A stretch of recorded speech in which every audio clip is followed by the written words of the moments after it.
We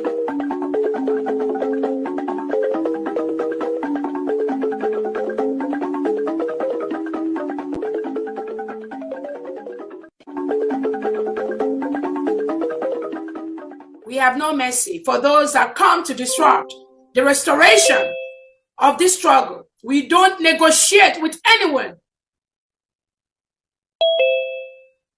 We will never do that. Because when you do things like that, you encourage the same thing to be inside the government, and they will continue to do what they are doing. There's an added access.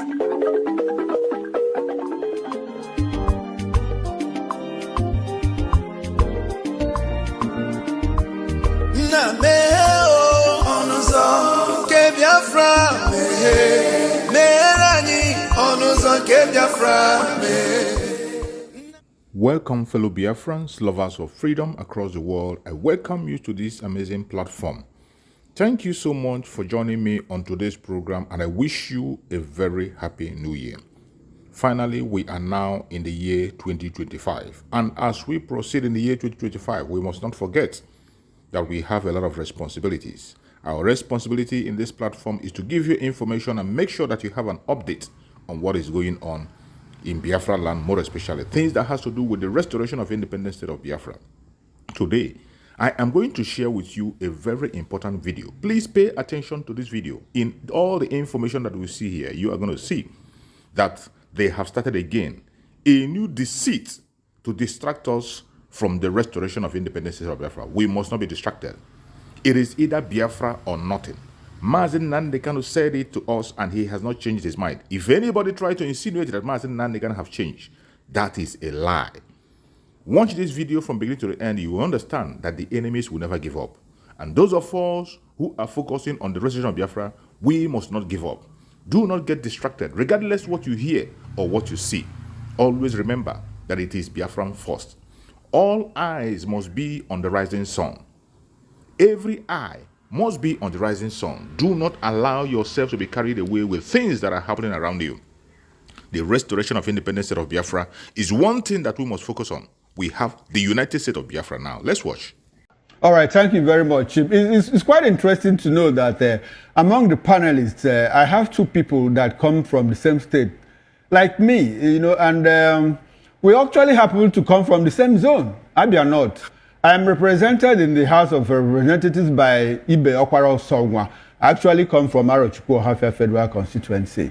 Okay, good to know that. Good to know that Chim and KJ are also from Abia State. Now, before we get into the last topic of discussion, let me come to Show.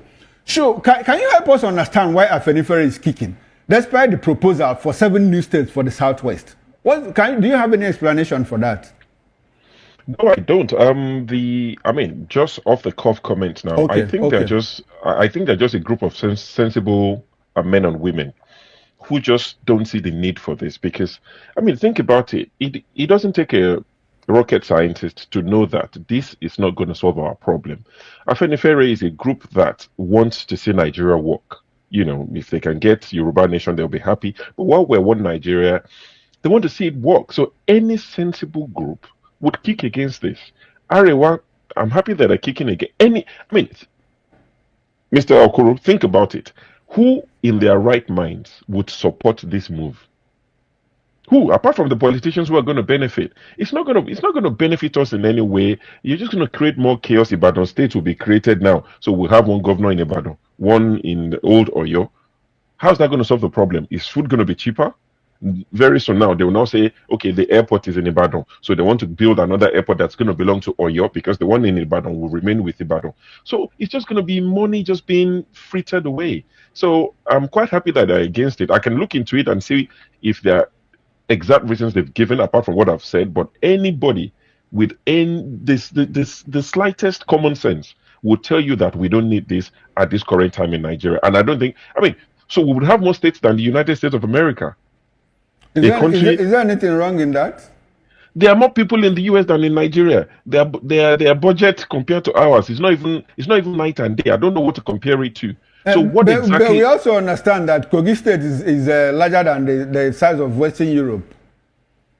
So what difference does that make? How viable is Kogi State? They have one governor that has paid the salary, the tuition of his children for the next 20 years. What can you move to Kogi State and live there tomorrow? What is Kogi State? What exactly do they do there in Kogi State? Sure, I'm sure you are not trying to replace Dr. Damages. You want to cause damage. You want to cause damage in this program. No. All right. But, I mean, think about it. But on a lighter note, okay. I feel marginalized on this panel. Because 3 of you now from Abia State, out of how many of us, 5 of us, this is what we complain about in this Nigeria. See, marginalization. You found a way to bring 3 out of 5. That's 60%. I think we are. I think we are first of all Nigerians before coming from where we are from. Thank you very much. Another debate. No, thank you very much. Sure. Thank you very much. Now let's get into the third and last topic of discussion. It's about healthcare. Americans now prefer Nigeria for kidney transplant, according to VP Shetima. Unfortunately, sure, you hadn't seen marginalization. We are talking about Americans now. You know, you are off. You are off the route. Now, Vice President Kashim Shettima boldly claims Nigeria is the new hotspot for reverse medical tourism, with Americans and others flocking for affordable, top-notch kidney transplants. Now, he highlighted the booming reputation of Nigerian hospitals during a meeting with the Nigerian Association of Nephrology. Shettima boasted that 13 patients from the U.S. recently chose Zenith Medical and Kidney Center for transplants due to lower costs and world-class expertise. He praised Dr. Olalekan Olatishe, the Chief Medical Director of Zenith Medical, as a beacon of medical excellence. But amidst the accolades, Shettima admitted the financial strain on patients, many of whom resort to selling homes or relying on government aid for transplants and costly post-transplant care. Reflecting on his time as governor of Borno State, Shettima praised his healthcare initiatives, including a free maternal care program, underscoring his commitment to improving medical services. All right, now let me start with those of us that live in the United States of America. Flagship, I'll come to you first. Flagship, do you like this good news that Americans are now coming to Nigeria for kidney transplant?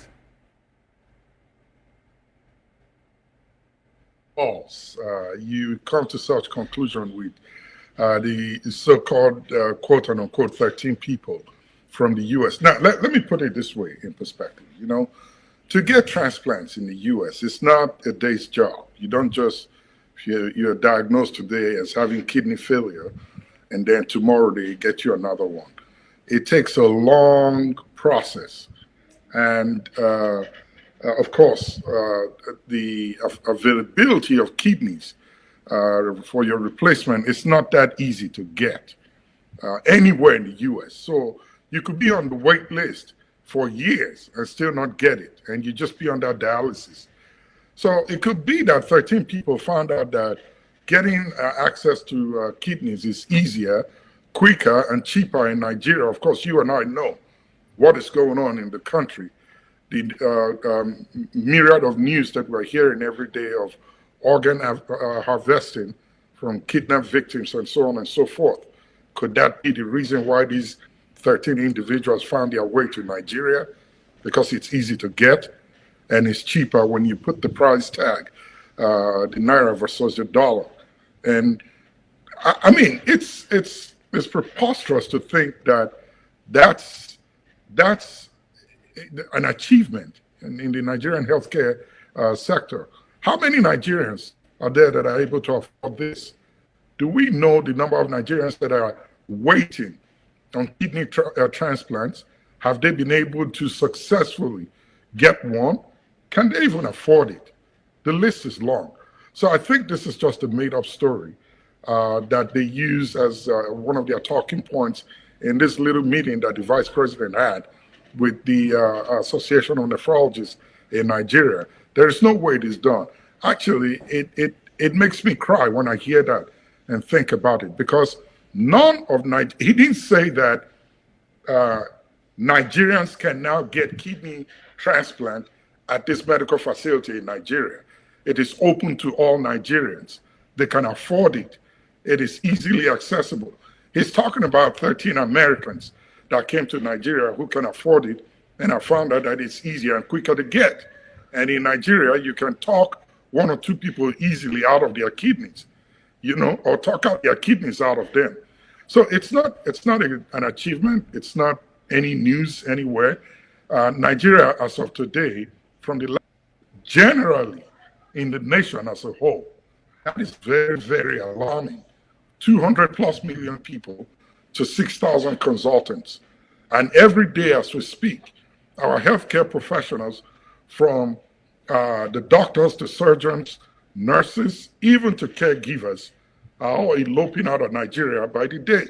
So how does that make the Nigerian healthcare industry so good that people from the West have now chosen Nigeria as the place where they go to? Turkey, as you and I know, is one country that has medical tourism at its highest. Pakistan, India, the rest of them, and these people have the top-notch and latest technology which they use to achieve these medical procedures that they conduct. Where in Nigeria do you have that? We don't have power. We don't have the facilities. We don't have nothing to work with. The reason why sure. Sorry, let me come in at this time. Are you aware? We understand that a couple of Nigerian medical doctors in Nigeria are coming home to set up shop. Do you have that information? No, I do not have it. Where are they setting up this shop?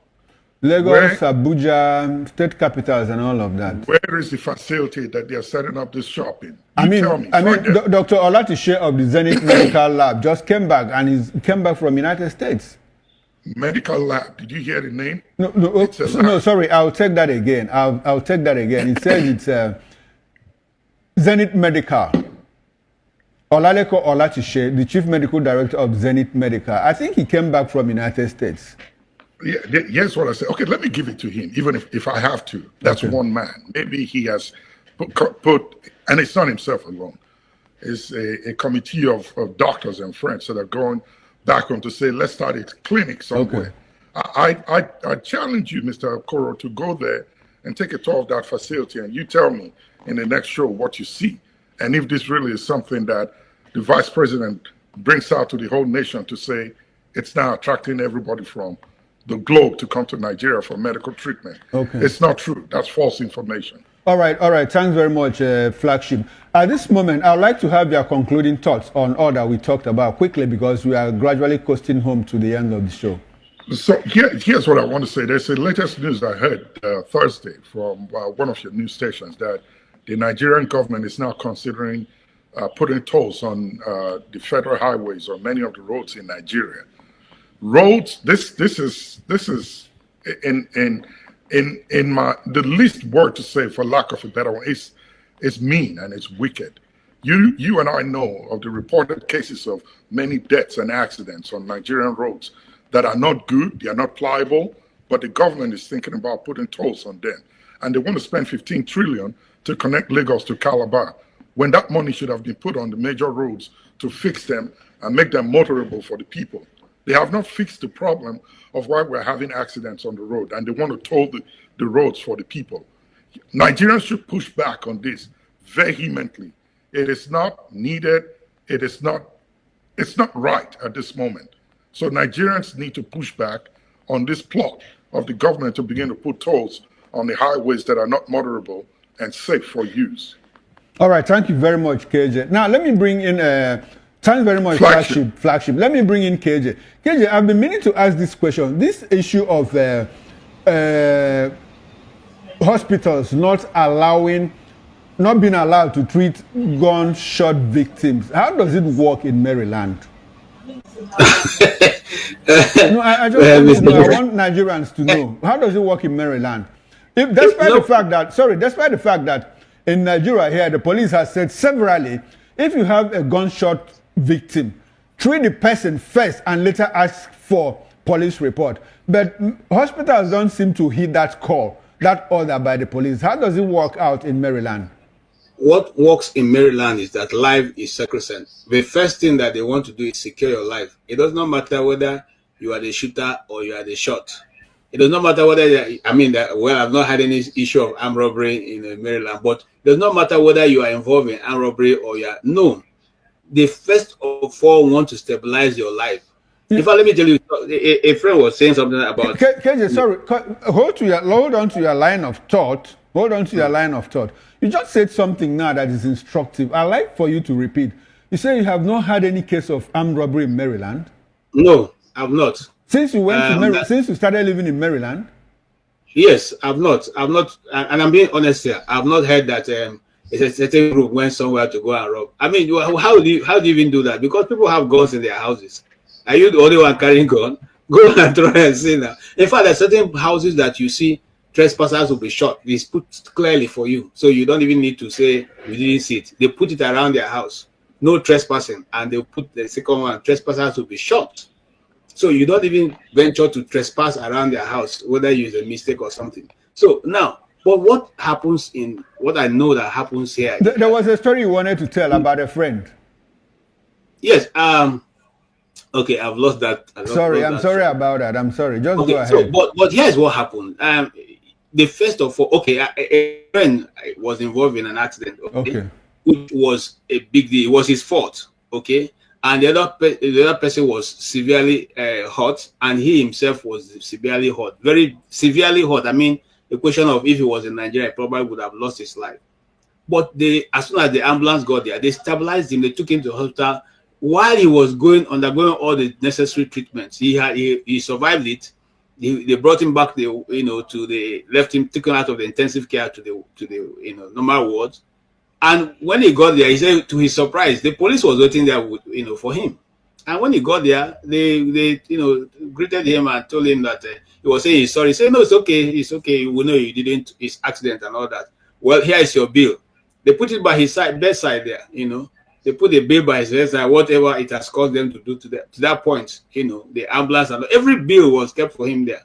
So that is how they have secured his life. You are good, you are well, you are okay. But you now get up and then you face that. So if we realize that life is first of all very precious and we do everything to save it, we will not be asking whether it is a police shot or once somebody has a gunshot and the person needs to be worked on immediately, you don't go and begin to wait for any police report before you do that. Unfortunately, yes, the police have said that many times again, but it is the same police that harass the doctors and the hospitals that treat these people without police reports. So which way are we going? Are we going forward or going back? It's the same police that know that there is loitering is no longer a crime in Nigeria, but they still arrest some people and charge them to, and lock them up in the police station for so-called loitering or even organizing, protests. So it's neither here nor there. All right. Thank you very much, KJ. Please, can we quickly have your concluding thoughts? 1 minute, please. 1 minute. My concluding thought would be that we should ask ourselves, do we want to be a nation or do we want to return to regionalism? We should ask ourselves that. This is a very pertinent question that needs to be asked everybody who is in Nigeria. Do we need to continue the way we are and playing to the gallery, not moving forward? We have a good way of explaining away everything that is happening in Nigeria. No nation goes forward that way. Okay. What nations go forward is by producing results. The more we start looking for results and stop blaming the blame game, and the better for us all. Thank you so much. All right, thank you so very much, KJ. Now let me come to you, Sho. Sho, I would like to ask you, how often do Brits go on medical tourism, like to India, to Pakistan, or even to United States of America? How often do you guys do that? Well, thank you. We don't do that often, except if we don't have the technology or the scientific, solution to the ailment. As long as the treatment is available in the UK, we don't travel because essentially people travel because the medication is not available in their home. Our people go to US because we don't have first-class hospitals in Nigeria. That's exactly what I'm saying. In the UK, if medical advancement hasn't reached that level, or maybe the UK for whatever reason have decided that we don't give this sort of treatment, maybe they just feel like for ethical reasons they won't do certain things, and it's available in other parts of the world.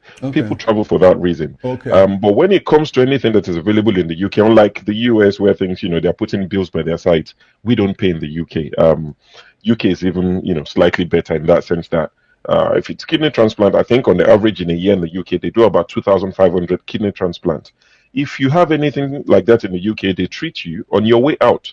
If your family are very nice people, they buy a card, thank you card, maybe 50p, £1, and they leave it at the reception to say thank you to the nurses and the hospital. That's it. Nobody's going to ask you for a penny. So you're not going to pay. So unlike the vice president who is saying people are coming into Nigeria from the US, maybe they had a few people go to that particular medical center in Abuja, and kidney transplant in that center cost about 15 million naira. Now, how many Nigerians living with kidney issues can afford 15 million naira? Dialysis alone is about 50,000 per session at that particular center in Abuja. So the vice president talking about it, well, it's a good thing that we can provide the service, but can Nigerians in Nigeria afford to be treated at such places? If the vice president, God forbid, if he has kidney issues, would he trust that medical center and visit the place for his own treatment? These are the questions we should be asking.